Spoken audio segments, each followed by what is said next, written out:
Following enduring infidelity for the third instance, I've relinquished hope in salvaging my marriage.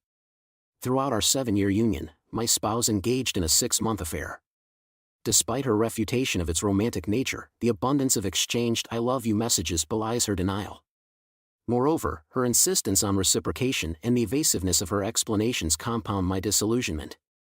Notably, this betrayal marks the culmination of a disheartening pattern, as infidelity has marred 3 of my prior relationships. Yet, it's the betrayal by my current partner that has shattered my resolve. What's particularly distressing is her awareness of my history with unfaithful partners, coupled with her own experience of betrayal. This shared trauma underscores the gravity of her betrayal and its profound impact on both our lives. What's more, she chose to engage in this crooked dominant submissive relationship with the man she had the affair with, in a dynamic that focused on humiliating me and our marriage, and setting him up as the macho who dominates her. My wife, who always insisted that I not kiss her in public and that I should not ask her to give me oral sex because it embarrasses her, apparently loved it when this man dominated her sexually. I know the word that is used to describe people like me, cuck. And trust me, I thought the same of myself. I thought and actually hoped I would turn out to be a cuckold husband because it would make it so much easier to cope with. Unfortunately, when I read their messages and imagined her having sex with another man, I was far from getting aroused. In fact, I threw up on the bedroom carpet. If I had really turned out to be someone who enjoys my wife being used by other men, it would have made things a lot easier than they are now. Unfortunately, it's not that way. My fate is far worse. She is the main provider of the house because I left my job 2 years ago to pursue a doctorate degree. She actually convinced and encouraged me to pursue my dreams and passion instead of settling for a job that I hate. And like the idiot that I am, I believed her. I should have known better that people do not respect those who are not their equal. She denies that it has anything to do with her affair, of course. Now, because I had no job, I had no savings, hence I had no way of leaving this marriage unless I dropped my degree and started working again. So, I told myself that I would leave once I got my degree and finally found work again. Except, I don't even have that excuse anymore. My degree certificate was delivered to me 2 weeks ago. I have come to the conclusion that I am the weakest, most pathetic man on earth because I don't want to leave my wife. She pretends to regret what she did. She admitted to her affair and showed me all her texts with him as if it were a thing of pride. I don't know if she truly regrets it or not. I don't know why she admitted to her affair, but the more I found out about the nature of her affair, the more I felt ridiculed by her. Like she was mocking me by pretending to regret it, like she was laughing at me behind my back. Maybe it was just how I perceived it, or maybe it is the truth. Whatever it is, I find myself still clinging to some faint hope somewhere that she is truly regretful and wants to make it better, and it will eventually go back to how it was before. I know what you're thinking, that I'm a fool. I feel like a naive man, and you're all right, but it almost feels out of my control. I feel paralyzed, like I cannot leave even if I want to. This is my hell, and this is where I belong. The details of my wife's affair are morbid and will probably set off the NSFW filters, so I will not go too deep into them. But there is one event that stands out. My wife apparently wanted to have raw sex with him and begged him every time they had sex to remove the condom. But he asked her to remain a good girl and maybe someday she'll receive his reward. So one day when she asked him to remove it, he told her that he would do it raw only if she took off her wedding ring and soaked it inside the condom that he ejaculated in. From what I could gather from their messages, she did not display a single moment of hesitation. Furthermore, after they were done, he told her to never wash that ring because he wanted his scent to remain on it so she could smell it and remind herself who she really belonged to. To which she replied, "Yes, master." That was the level of disrespect and humiliation that she showed towards me during her affair. And I think she kept her promise to him to this day because her entire body smells nauseating to me now. I make my own food now because whenever I try to eat something touched by her, I throw up. Her face, her neck, her waist, everything I see when I look at her, every part of her is tainted and soiled because every part of her reminds me of something he did with her. She cries a lot every day, more than me. It almost seems like she's not putting on an act sometimes. She told me I could track her location if I wanted to, but what's the use? She can meet up with him in her office if she really wants to. She probably already is. I almost feel at peace accepting that she feeds me a whole lot of __ about her affair, saying that she did not actually enjoy the affair sex and that she loves having sex with me more. I just want to sew up her mouth. When she says such blatant lies. Does she not know that I've seen how she speaks to her affair partner? How much desire, how much lust, how deranged she became with him.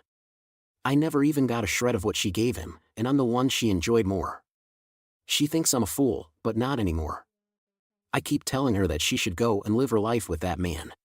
If you chose him over me on so many occasions, maybe he's the man for you. She swears left and right she does not want him, she only wants me. And to me, it doesn't make any sense. From their messages, it really seemed like she cared for him in a way she never did for me, timely good morning and good night messages, tons of compliments, and of course, she did everything he asked her to, like he would always tell her what to wear, and she would listen to him. She gets really defensive when I suggest that she loves him. She goes on this charade about how he never made her feel whatever I made her feel and that she was chasing a high and that she made wrong choices, of course. She will be crying and groveling all the time. I wish she would stop doing that, at the very least. If you feel anxious, please call me, she says when she leaves for work, but I don't anymore. She can do what she wants, she probably already is anyway. I have come to this radical acceptance of my truth, the shadow of infidelity will follow me wherever I go, so I just need to accept that I'm not deserving of fidelity. I am a boring man. I have no particularly attractive traits, and I have no desire to be a macho man for any woman. She denies all of it again and says she likes me just as I am, but we all know better. My hope in staying in this marriage is that she eventually listens to me and stops trying to convince me to revive this marriage, so I too can give up hope on it once and for all. I just want to live and enjoy other aspects of life other than love and marriage. Sorry if this text is all over the place, I don't really mind whatever comment I receive. I'm just glad for this chance to be able to scream into the void. Now for the top advice. You're caught up in a terrible situation, so take a deep breath first. Collect all evidence of the affair, then contact a lawyer. I'm sure if you go to the legal forums, someone might be able to recommend some pro bono lawyers in your area. Ask them what to do next. Since you haven't worked in a couple of years, maybe you can get alimony, especially with proof of the affair. Start getting your life together. Get a proper support system set up for you and tell people in your life before she starts controlling the narrative and making you the bad guy. Separate bank accounts and money. Ask your lawyer if you can find a job now or if you should wait after the divorce. I think it depends on how much you can get in alimony. Also, shop around for therapists, you really need it. Not only for this, but also to find out if you have a certain type of woman you're attracted to who ends up cheating and why. Delve deeper and undo all that, and then you can put yourself on the market again. Remove yourself from her and start putting your life together. Don't listen to her, just use the gray rock method with her. She's lying through and through. It's time to take your life into your own hands, it should no longer be at her mercy. Thank you for the comment. I already have all the evidence, she handed them to me herself. Remember, I don't have any interest in alimony. I would feel humiliated to be financially dependent on someone whose entire thing was to make me feel inferior. She is terrified of divorce for some reason, she starts hyperventilating. She literally begged at my feet once. What is gray rock? Never heard of it. Gray rocking is a technique used to divert a toxic person's behavior by acting as unresponsive as possible when you're interacting with them. For example, using the gray rock method involves deliberate actions like avoiding eye contact or not showing emotions during a conversation. I think she is terrified of divorce as it will severely taint her image, due to the possibility of all her disgusting actions coming to light. Sounds like I'm already gray rocking her, then I barely even acknowledge her presence anymore. When she tries to speak to me, she's already told a lot of people, her friends, some coworkers, her 2 sisters, all of them know now. Am I the only one who finds it hard to believe that her friend circle knew nothing about the affair? She told me she wanted to keep herself accountable to me, but it just feels like she was rubbing it in my face by telling everyone without even asking me. I'm sorry about all of this, reading what you wrote is heartbreaking. You deserve to be loved, heard, understood, embraced, cared for, and respected. Please don't believe what these cruel people did to you.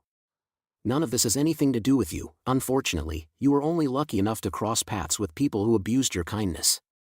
Please get therapy, you're stuck in this situation not because you're weak, but because you're traumatized and scared. Talk to friends, ask for help, look for a lawyer, and focus on yourself, there is a way out. You can get out of this situation, you deserve to be happy. Now, for the first update, I need advice. I need proper strategies and guidance.